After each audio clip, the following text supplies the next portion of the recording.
హైదరాబాద్ నగరంలోని బాచుపల్లి ప్రగతినగర్ బతుకమ్మ కుంట వద్ద ఓ యువకుడి గుర్తు తెలియని వ్యక్తులు దారుణంగా హత్య చేశారు.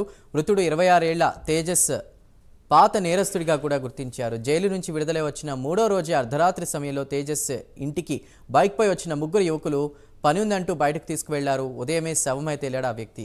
ఇక తేజస్ను 12 సార్లు కత్తితో పొడిచి ఆపై బండరాయితో మోది చంపేశారు. ఎర్లీ మార్నింగ్ 4 o'clock ప్రాంతంలో ఇన్ఫర్మేషన్ వచ్చింది. మర్డర్ అయిందని చెప్పేసి శ్రీనికు మన బాచుపల్లి ఇన్స్పెక్టర్ ఇక్కడ ప్రగతి నగర్ చెరువు దగ్గర మహేష్ అని చెప్పి మేము కిరాయి తీసుకొని ఉంటున్నాడు. దాంట్లో తిరిగి అని చెప్పేసి క్రైమ్ నెంబర్ గతంలో ఎస్ఆర్ నగర్లో క్రైమ్ నెంబర్లో ఇన్వాల్వ్మెంట్ ఉన్నది. ఆ మర్డర్ కేసులో ఉన్న వ్యక్తి ఇక్కడికి వచ్చి ఉంటున్నాడు.